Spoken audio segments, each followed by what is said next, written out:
سبحان الله والحمد لله لا إله إلا الله الله أكبر سبحان نحمده ونستعينه ونستغفره ونؤمن به ونتوكل عليه ونعوذ بالله من شرور أنفسنا ومن سيئات أعمالنا من يهده الله فلا مضل له ومن يضلله فلا هادي له ونشهد أن لا إله إلا الله وحده لا شريك له ونشهد أن سيدنا وسندنا ومولانا محمدا عبده ورسوله أما بعد فأعوذ بالله من الشيطان الرجيم بسم الله الرحمن الرحيم وما أصابكم من مصيبة فبما كسبت أيديكم ويعفو عن كثير وقال النبي صلى الله عليه وسلم المسلم الذي يخالط الناس ويصبر على آذاهم خير من المسلم الذي لا يخالط الناس ولا يصبر على آذاهم صدق الله مولانا العظيم وصدق رسوله النبي الكريم ونحن على ذلك من الشاهدين والشاكرين والحمد لله رب العالمين سبحان ربك رب العزة عما يصفون وسلام على المرسلين والحمد لله رب العالمين آج بھی ہو جو براہیم سکیمہ پیدا آج بھی ہو جو براہیم سکیمہ پیدا آج کر سکتی ہے انداز گلستہ پیدا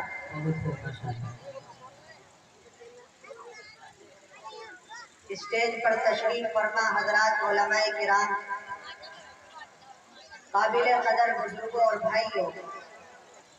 چنانچہ یہ چیز آج ہم اپنی آنکھوں سے دیکھ رہے ہیں جو لوگ اخلاص کے ساتھ کہتے تھے ان کے بیانات سے بڑا انقلاب اور بڑی تبدیلیاں رونما ہو جایا کرتی تھی ہمارے بزرگوں میں ایک بڑے بزرگ اور بڑی عظیم ہستی گزری ہے حضرت شاہ اسماعیل شہید رحمت اللہ علیہ ایک بار حضرت شاہ صاحب کا دہلی کی جامع مسجد میں بیان طے ہوا دور دور تک اس بیان کی خبر ہوئی کہ حضرت شاہ صاحب بیان فرمائیں گے چنانچہ دور دور سے بہت سے لوگ آئے بیان کے اندر شریک ہوئے لیکن ایک بوڑھا آدمی اس وقت مسجد میں پہنچا جب حضرت کا بیان ختم ہو چکا تھا اور لوگ بیان سن کر باہر نکل رہے تھے اب جب اس نے یہ دیکھا کہ نہیں میں تو بڑی دور سے حضرت شاہ صاحب کا بیان سننے آیا ہوں اور بیان ختم ہو چکا تو اسے بڑا احساس ہوا اور وہ وہیں مسجد کی پیڑیوں پر بیٹھ کر رونے لگا اتنے میں حضرت شاہ صاحب تشریف لائے اور دیکھا کہ ایک آدمی مسجد کی سیڑھیوں پر مسجد کی پیڑیوں پر بیٹھا ہوا رو رہا ہے حضرت شاہ صاحب نے اس سے معلوم کیا بھائی کیا بات ہے وہ کہنے لگا جی میں تو بڑی امیدوں کے ساتھ بڑی تمنا لے کر حضرت کا بیان سننے آیا تھا لیکن جب میں یہاں آیا تو مجھے معلوم ہوا کہ حضرت کا بیان ختم ہو چکا ہے وہ حضرت شاہ صاحب کو جانتا بھی نہیں تھا صرف نام سن رکھا تھا تو حضرت نے فرمایا کہ شاہ اسماعیل نہیں بیٹھ جاؤ چنانچہ وہیں اس اکیلے آدمی کو بٹھایا اور حضرت نے وہ پورا بیان جو بڑے مجمع کے سامنے کیا تھا وہ پورا بیان اس آدمی کے سامنے دوبارہ سے دوہرا دیا سارا بیان اس کو سنا دیا اور پھر یوں فرمایا کہ مجمع میں جو بیان میں نے کیا تھا وہ بھی ایک ہی کے لیے کیا تھا اور یہاں جو بیان میں کر رہا ہوں یہ بھی ایک ہی کے لیے کر رہا ہوں مطلب یہ ہے کہ مجمع کے اندر میرا بیان ایک یعنی اللہ کی رضا کے لیے تھا، اور یہاں جو میں بیان کر رہا ہوں یہ بھی میرا بیان اللہ کی رضا ہی کے لیے ہے۔ اللہ ہی کے لیے وہاں بھی بیان کیا تھا اور اللہ ہی کی رضا کے لیے یہاں بھی بیان کر رہا ہوں۔ ایسا اخلاص تھا ان اکابر، ان بزرگان دین کے اندر۔ چنانچہ اسی کا یہ نتیجہ تھا کہ ان کے بیان کے بعد ایک اثر، ایک تبدیلی اور ایک انقلاب لوگوں کی زندگیوں کے اندر محسوس کیا جاتا تھا۔ اور بھئی آج ہماری صورتحال کیا ہے؟ مجھے کہنے کی اور واضح کرنے کی ضرورت نہیں۔ رات سے آپ بیانات سن رہے ہیں اور ابھی اور بھی بیان آپ سنیں گے۔ جب جلسہ ختم ہوگا تو عصر کی نماز کا وقت کھینچ رہا ہوگا، بلکہ بسا اوقات تو عصر کا وقت قضا ہی ہو جاتا ہے، عصر کی نماز قضا ہی ہو جاتی ہے، اور ساری رات ہم بیانات سنتے ہیں، دن میں بیٹھ کر ہم بیانات سنتے ہیں، اور پھر مسجد کی جو صورتحال جلسے سے پہلے تھی وہی صورتحال جلسے کے بعد ہوتی ہے۔ بھئی بتاؤ ایسا ہوتا ہے نہیں؟ یا اس دن نمازیوں میں کوئی اضافہ اور کوئی بڑھوتری آپ کو نظر آتی ہے؟ محلے کے اندر، بستی کے اندر کسی طرح کی دینداری میں بڑھوتری آپ کو نظر آتی ہے؟ یہ چیز ہمیں دور سے دور تک نظر نہیں آتی۔ وجہ یہ ہے کہ آج ہمارے یہ جلسے، ہمارے یہ دینی پروگرام خود اصلاح کے محتاج ہو گئے۔ ہماری ان جلسوں کے اندر حاضری یہ خود اللہ کی رضا کے لیے نہیں رہی۔ آنے والے اس لیے آتے ہیں تاکہ ذمہ دار یوں نہ کہہ سکے کہ بھئی تم تو جلسے میں آئے بھی نہیں۔ گویا ایک طعنے سے بچنے کے لیے، ایک طرح کی شکایت سے بچنے کے لیے ہم جلسوں کے اندر شریک ہوتے ہیں۔ اور میں اپنے بارے میں کہتا ہوں، سب علماء کے بارے میں تو نہیں کہتا، کہ کچھ کمیاں ہمارے اندر بھی ہیں۔ ہمیں بھی جس درد کے ساتھ، جس اخلاص کے ساتھ،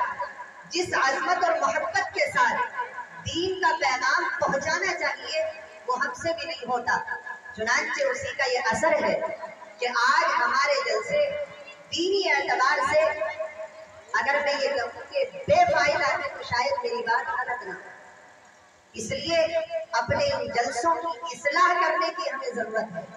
آج ہم دیکھیں، باہر راستے پہ نکل کر ہم دیکھیں، ایسا معلوم نہیں ہوتا کہ ہمارے یہ دینی جلسے ہیں، بلکہ ایسا انداز ہوتا ہے جیسے کوئی میلہ لگا ہوا ہو۔ راستوں کے اوپر بھیڑ ہے، دکانیں لگی ہوئی ہیں، اور جتنا مجمع یہاں بیٹھا ہوا ہے اس سے زیادہ لوگ، بلکہ دگنے اور تگنے وہاں دکانوں پر کھڑے ہوئے ہیں، اور وہی چیز جو روزانہ ہمارے گاؤں میں دکھتی ہے، جلیبی، سموسا، یہ چیزیں ایسی ہیں۔ کیا جلسے کے علاوہ یہ چیزیں ہمیں میسر نہیں آتی؟ یقیناً یہ چیزیں ہمیں پورے سال ملتی ہیں، لیکن ہم جلسوں میں شاید اسی لیے آتے ہیں تاکہ بازار کی رونق کو بڑھایا جائے۔ دین کی باتیں سننے کے لیے ہم جلسے کے اندر نہیں آتے، چنانچہ ہمیں دینی فائدہ نہیں ہوتا۔ اس لیے پہلی گزارش تو میری یہ ہے کہ ہم اپنی نیتوں کو خالص کر کے بیٹھیں۔ انشاءاللہ اگر ہم نیتوں کو خالص کریں گے اللہ کی رضا کے لیے، اس لیے باتوں کو سنیں گے کہ ہمیں دین کا فائدہ ہو، ہماری دینی زندگی میں کوئی سدھار پیدا ہو، ہماری دینی زندگی میں انقلاب اور تبدیلی آئے، اگر ہم اس نیت کے ساتھ بیٹھیں گے تو انشاءاللہ ہمیں فائدہ ہوگا۔ یہ جو موجودہ حالات ہمارے سامنے ہیں، خاص طور پر مسلمانوں کے اوپر جو حالات ہیں، آج مسلمان ہمارے اس ملک میں جن اندیشوں اور جس طرح کے خوف کا شکار ہے، اور جو حالات ہمارے سامنے ہیں، ہمارے سامنے جو معاملات ہو رہے ہیں، یقیناً وہ معاملات ہیں بھی ایسے کہ فطری طور پر ہمارے ذہنوں کے اندر ایک تشویش پائی جاتی ہے، ایک طرح کا خوف اور ڈر پایا جاتا ہے۔ اس طرح کے حالات میں بہت سی باتیں کی جا سکتی ہیں، بہت سی باتیں آپ حضرات کے سامنے رکھی جا سکتی ہیں، لیکن میں دو باتیں آپ حضرات کے سامنے رکھ کر یہاں سے رخصت ہونے کی کوشش کروں گا۔ پہلی بات تو یہ ہے کہ یہ جو حالات ہمارے سامنے ہیں، ان حالات کا تقاضا یہ ہے کہ آج ہم اپنے آپسی اختلافات کو، آپسی جھگڑوں کو ختم کریں، آپس میں پیار اور محبت کا ماحول بنائیں، آپس میں پیار اور محبت کی فضا کو قائم کریں۔ آج دشمن ہمارے سروں کے اوپر کھڑا ہوا ہے، بلکہ اگر یوں کہا جائے کہ آج اس ملک میں ہمارا وجود خطرے میں ہے، اس کے باوجود آج ہمارے جو جھگڑے ہیں، اور جھگڑے بھی کیسے، معمولی باتوں پر جھگڑے، ذرا ذرا سی نالیوں پر جھگڑے، کھیت کی ذرا ذرا سی ڈولوں پر جھگڑے، ایک سخت اور غلط بات کہنے کی وجہ سے جھگڑے، اور ایک بالش یا ایک گٹھا زمین کے اوپر جھگڑے، یہ جو معمولی چیزوں پر ہمارے درمیان جھگڑے ہیں، میاں بیوی کے درمیان کے جو اختلافات ہیں، بھائی کے درمیان جو جھگڑے ہیں، پڑوسی کے درمیان جو جھگڑے ہیں، اور آپس میں ایک پارٹی کے دوسری پارٹی کے درمیان جو اختلافات ہیں، میرے بزرگوں، میرے مسلمان بھائیوں، ذرا مجھے سوچ کر ایمانداری سے بتاؤ کہ ان جھگڑوں کو اگر آج بھی ہم ختم نہیں کریں گے تو پھر کون سا وقت آئے گا؟ کس وقت کا ہمیں انتظار ہے؟ آج دشمن پوری پلاننگ کے ساتھ، پوری تیاری کے ساتھ ہمیں مٹانے کے در پہ ہے، ہمیں دلیل اور رسوا کرنے کے در پہ ہے، ہمیں معاشی اعتبار سے، سیاسی اعتبار سے اور ہر اعتبار سے ہمیں پیچھے کرنے کے در پہ ہے۔ اس کے باوجود ہم دشمن کے بجائے خود آپس ہی میں اپنی طاقتوں کو کمزور کر رہے ہیں، ایک دوسرے کو رسوا اور ذلیل کر رہے ہیں، ایک دوسرے کو نیچا دکھا رہے ہیں۔ آپ مجھے بتائیں ایمانداری کے ساتھ، دلوں پر ہاتھ رکھ کر، کہ ان جھگڑوں سے فائدہ کس کو ہے؟ بھئی آپ میری بات کو ذرا سمجھ رہے ہیں یا نہیں سمجھ رہے ہیں؟ میری بات سمجھ میں آ رہی ہے؟ آپ مجھے بتائیں کہ ان جھگڑوں سے فائدہ کس کو ہو رہا ہے؟ کیا مقدمہ کرنے والے کا کوئی فائدہ ہے، یا جس کے خلاف مقدمہ کیا جا رہا ہے اس کا کوئی فائدہ ہے؟ نہیں، ہرگز نہیں۔ نہ تو مقدمہ کرنے والے کا کوئی فائدہ ہوتا ہے، اور نہ جس کے خلاف مقدمہ کیا جا رہا ہے اس کا کوئی فائدہ ہوتا ہے۔ ہاں، بس ایک چیز ہے، اور وہ ہے دلوں کی بھڑاس کو نکالنا۔ ہم ایک دوسرے کے خلاف، اپنے مسلمان بھائی کے خلاف کارروائیاں کر کے، سوائے اس کے کہ اپنے دلوں کی بھڑاس کو نکالتے ہیں، ہمیں کوئی اور چیز حاصل نہیں ہوتی۔ ہمارے ان جھگڑوں سے دشمن ہمارے فائدہ اٹھا رہے ہیں، انہیں طاقت مل رہی ہے، انہیں قوت مل رہی ہے۔ آج ہماری گاڑھی کمائی، آج ہماری خون پسینے کی کمائی ان جھگڑوں کی نظر ہو رہی ہے، اور ہمارے جو دشمن ہیں، ہم انہیں رشوت دے دے کر، انہیں پیسے دے دے کر اپنے بھائی کو پیچھے کر رہے ہیں، اور اپنے دشمنوں کو ہم گویا مضبوط کر رہے ہیں۔ اگر ایسے حالات میں بھی آپس میں پیار اور محبت قائم نہ ہوا، ایسے حالات میں بھی ایک دوسرے کی ہمدردی اور خیرخواہی ہمارے اندر پیدا نہ ہوئی، اپنی قوم کی فکر، اپنی قوم کا احساس، اپنی قوم کی ہمدردی ہمارے دلوں میں پیدا نہ ہوئی، تو پھر آپ مجھے بتائیں کہ کون سا وقت ہوگا جس وقت ہمارے اندر یہ چیزیں پیدا ہوں گی؟ کس وقت کا ہمیں انتظار ہے کہ اس وقت جا کر ہم اپنے آپس کے جھگڑوں کو ختم کریں گے؟ اس لیے اللہ کے واسطے، خدا کے واسطے ہم صبر کرنا سیکھیں۔ ایسا تو نہیں ہو سکتا کہ آپس میں جھگڑے نہ ہو، ایسا تو نہیں ہو سکتا کہ میاں بیوی کے درمیان کوئی اختلاف نہ ہو، ایسا تو نہیں ہو سکتا کہ بھائی کے درمیان کہا سنی نہ ہو، لیکن ان اختلافات کو ہم آپس میں حل کرنے کی کوشش کریں، ان اختلافات کو ہم صلح اور صفائی کے ساتھ ختم کرنے کی کوشش کریں، صبر اور برداشت کا دامن نہ چھوڑیں، ہم صبر سے کام لیں۔ اللہ کے نبی صلی اللہ علیہ وسلم نے ارشاد فرمایا، المسلم الذی یخالط الناس ویصبر علی آذاہم، ایسا مسلمان کہ جو لوگوں کے درمیان رہتا ہے، جو معاشرے کے بیچ میں رہتا ہے، اور پھر معاشرے کی طرف سے، سماج کی طرف سے